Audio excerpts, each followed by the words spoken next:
হ্যাঁ হ্যাঁ, আজকে সকালের ঘুমটা ভালো হয়নি। এখন মাথাটা কেমন ঝিম মেরে আছে। এদিকে সকাল সকাল তো দোকান খুলে এসে বসলাম, কেউ তো কোনো চা খেতে এলো না। হ্যাঁ রে বিমল, আজকে দেখি সকাল সকাল এসে বসে আছিস দোকান খুলে। ঘুম ভাঙলো কি করে আজকে তোর? আর বলো না সে কথা দাদা, সকাল সকাল ঘুমটা কেমন ভেঙে গেল বুঝতে পারলাম না। শুয়ে এপাশ ওপাশ করেও আর ঘুম এলো না, তাই ভাবলাম এসে দোকান খুলে বসি। বেশ ভালো করেছিস।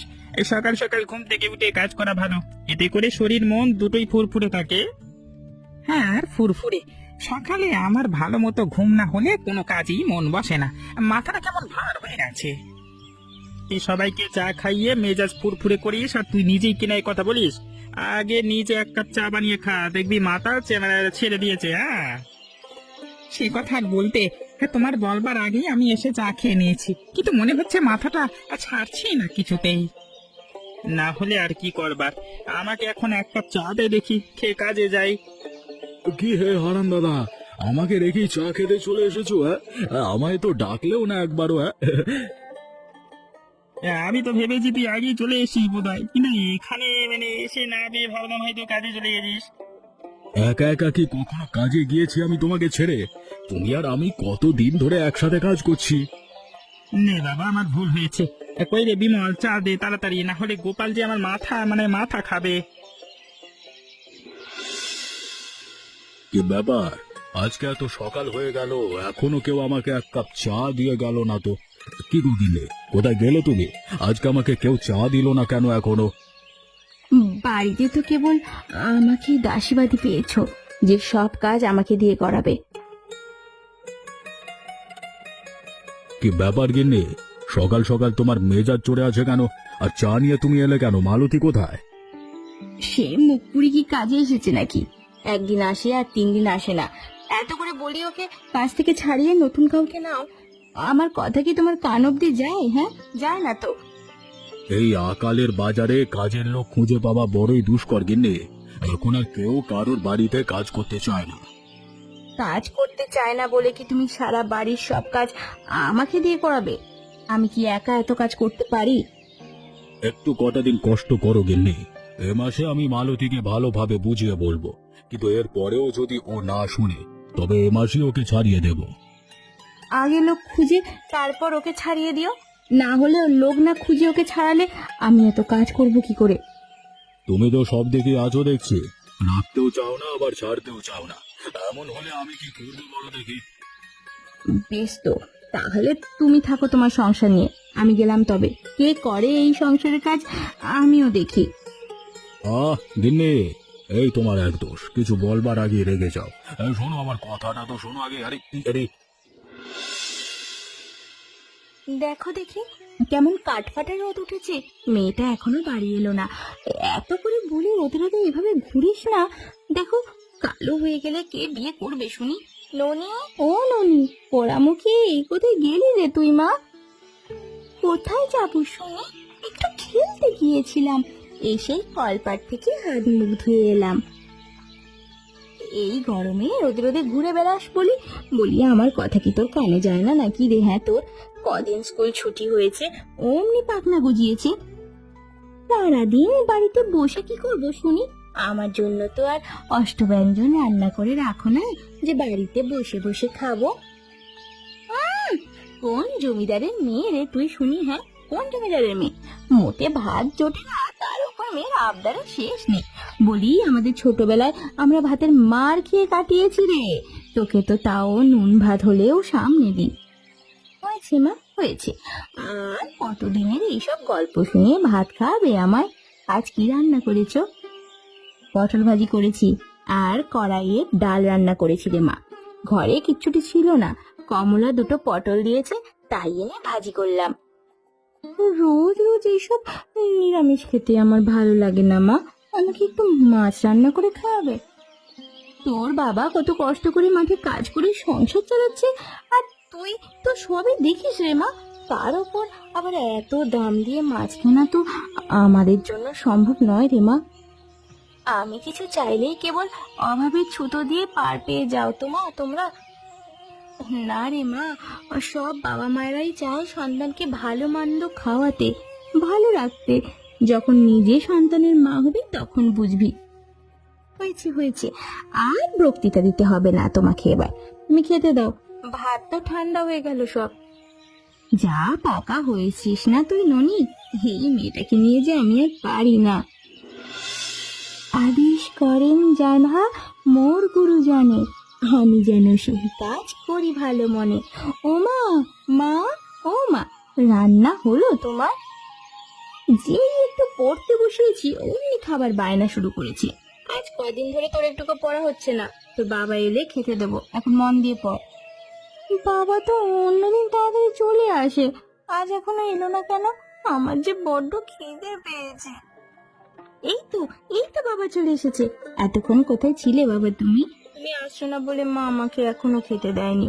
ও মা, মা, ও মা, মা গো, বাবা চলে এসেছে দেখো। কি ব্যাপার, আজ আসতে এত দেরি করলে যে? চায়ের আড্ডায় বসেছিলে নাকি আবার আজ সন্ধ্যাবেলায়? না গো গিন্নি, আমার কাজটা আর নেই। কি কাজ নেই মানে? আসলে আমি আর হারান দাদা যে জমিতে কাজ করি, সেখানে দুজন লোক লাগবে না কাজে, তাই একজনকে বাদ দিয়ে দিল আর কি। তাই বলে তোমাকে কেন বাদ দিল? হারান দাদাকেও তো বাদ দিতে পারতো। এমন কথা বলো না গিন্নি, আসলে হারান দাদাকে বাদ দিয়েছিল, কিন্তু ঘরে অসুস্থ বৌদি রয়েছে, তাই আমি নিজে কাজ থেকে সরে এলাম। তার বউ অসুস্থ আছে আর তোমার বুঝি বাড়িতে মেয়ে বউ কেউ নেই? এখন আমাদের সংসারটা চলবে কি করে শুনি? হায় হায় হায়, এই লোকটাকে নিয়ে আর পারা গেল না। আমি একটা না একটা কিছু ঠিক খুঁজে বের করবো গিন্নি, তুমি চিন্তা করো না। বেশ, খুঁজে বের করতে পারলে তো ভালোই। আমার রান্না শেষ, ননিকে নিয়ে রান্না করে এসো, তোমাদের খেতে দিই। তুমি গিয়ে ভাত বাড়ো, আমি হাত মুখ ধুয়ে আসছি।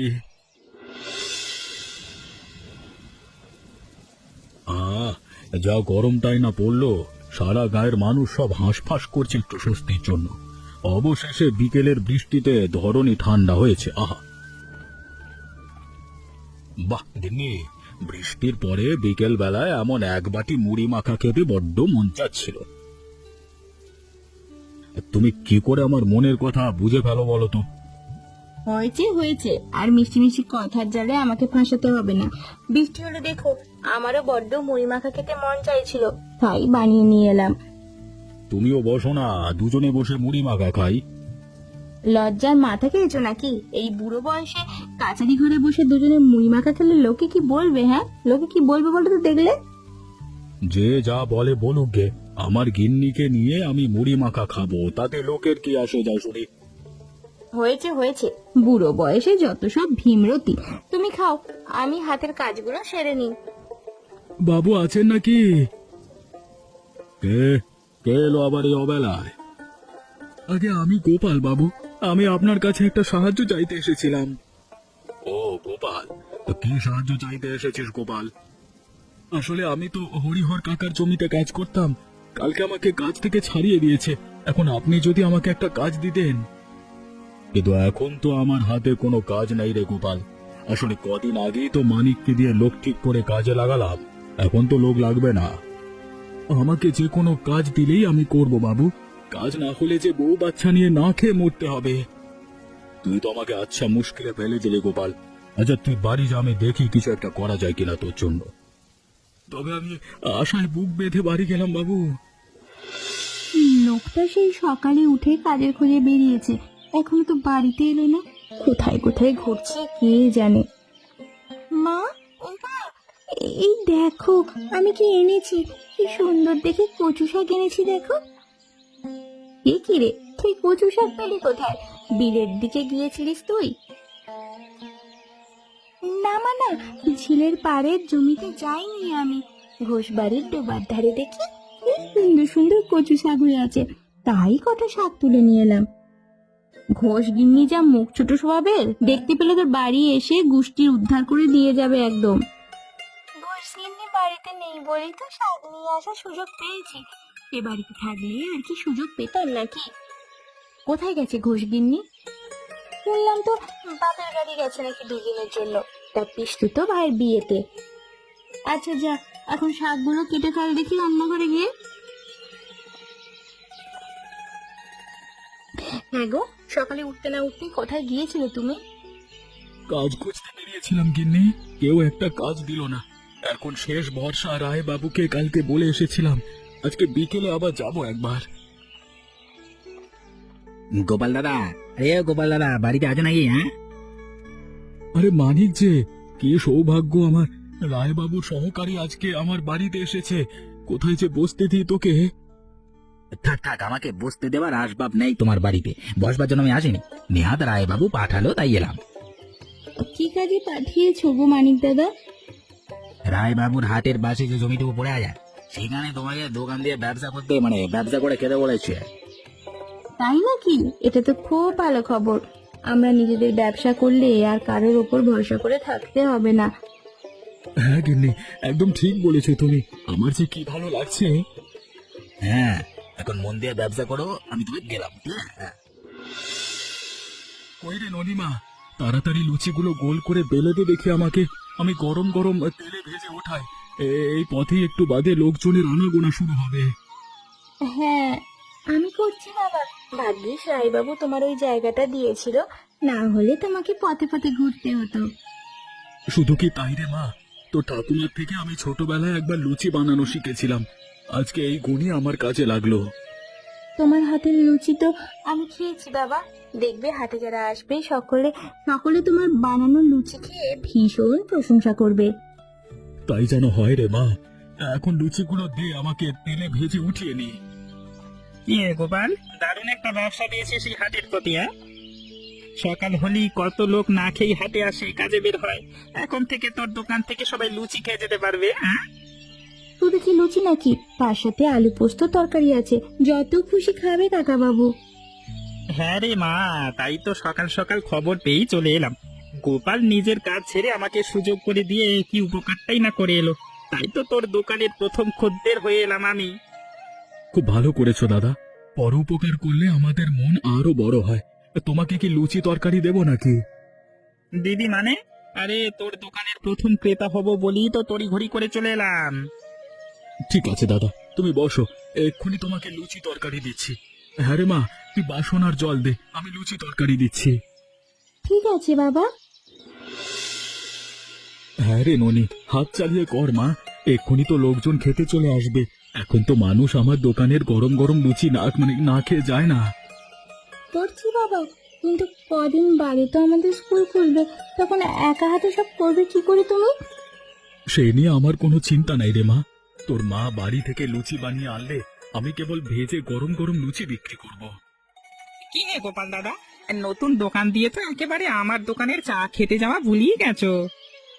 আর বলিস না বিমল সে কথা, একা হাতে সব সামলে পারি না, তার উপর দোকান বন্ধ করে যেতে যেতে রাত হয়ে যায়, কাজের চাপে আর তোর দোকানে চা খেতে যাওয়া হয়ে ওঠে না।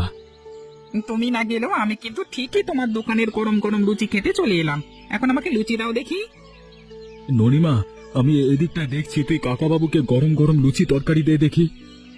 কি গোপাল দাদা, ব্যবসা করে তো ভালোই কামাচ্ছ শুনলাম, তা খাজনা দেবে না নাকি? হ্যাঁ, খাজনা? কিসের খাজনা? না রে, রায়বাবুর থেকে বলে কয়ে আমি তোমার ব্যবসা জোগাড় করে দিলাম, আর এখন বলছো কিসের খাজনা? নেকা। সে দিতে হয়, আমি রায় বাবুকে দেব, তোকে কেন খাজনা দেব শুনি? ভালোবার বেড়েছ দেখছি। হ্যাঁ, আমিও দেখবো খাজনা না দিয়ে কি করে ব্যবসা করো তুমি। ঠিক আছে, আমি তবে রায়বাবুর সাথে এ নিয়ে কথা বলবো। না, এভাবে পারা যাবে না, বেড়ার জন্য অন্য উপায় বের করতে হবে। রায়বাবু জানলে আমার কাজ থাকবে না, তার থেকে এখন ভালোই ভালো কেটে পড়ি।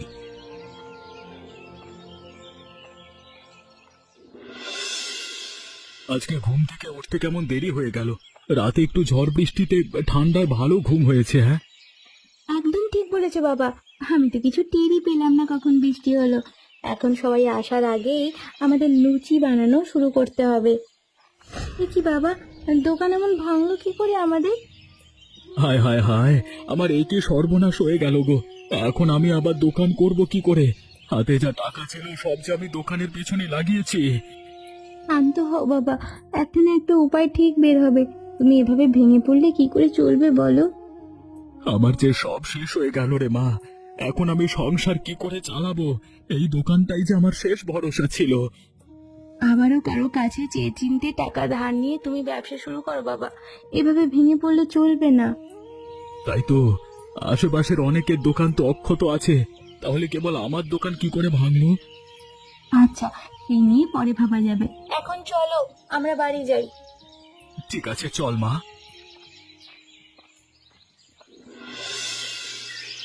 কালকে রাতে যে ঝড়টা শুরু হলো না, আমি তো ভয় পেয়ে গেছিলাম।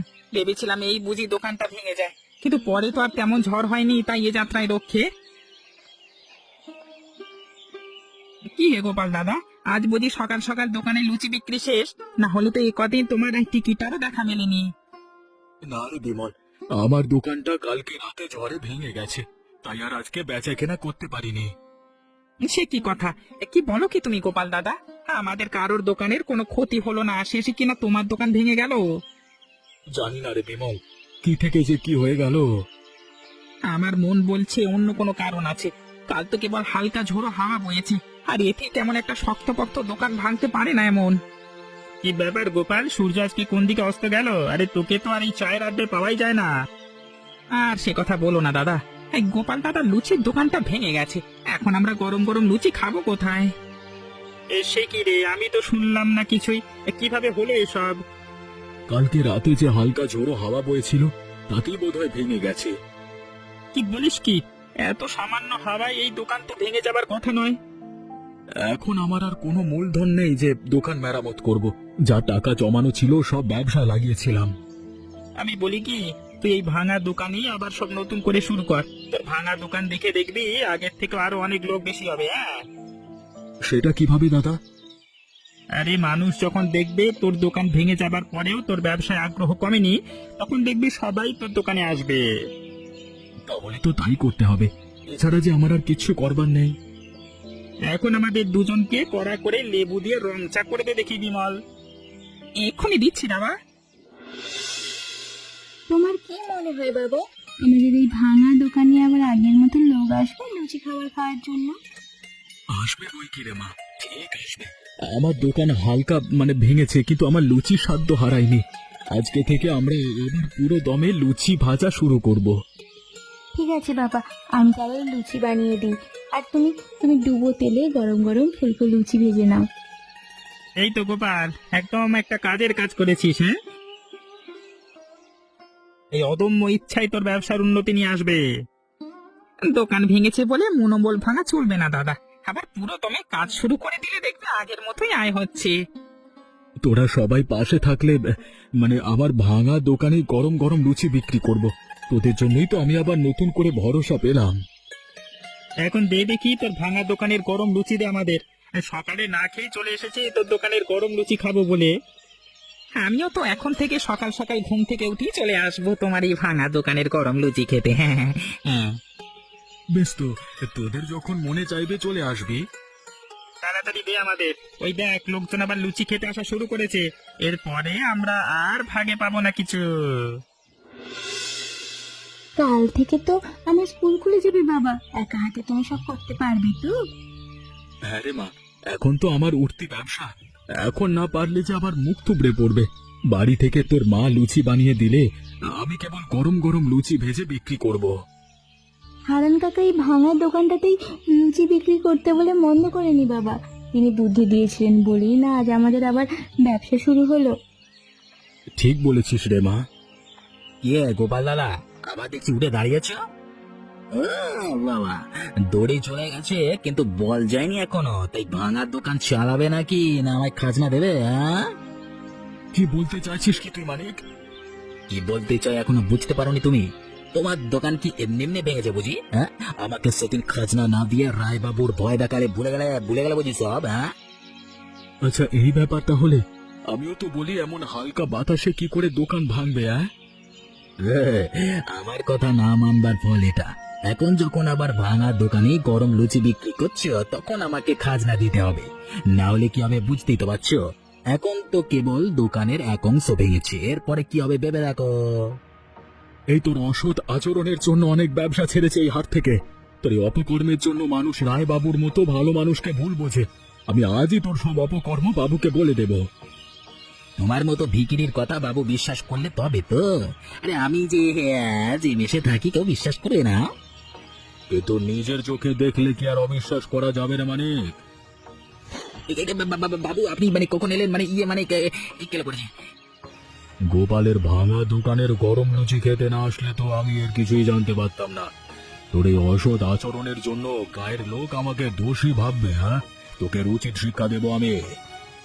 আমার ভুল হয়ে গেছে, আমাকে আপনি ক্ষমা করে দিন বাবু। বাবু তোর কোনো ক্ষমা নেই। গায়ের যত ব্যবসায়ীর সাথে খারাপ আচরণ করেছিস সবার ক্ষতিপূরণ দিয়ে আয়, তারপরে তোর বিচার করব আমি।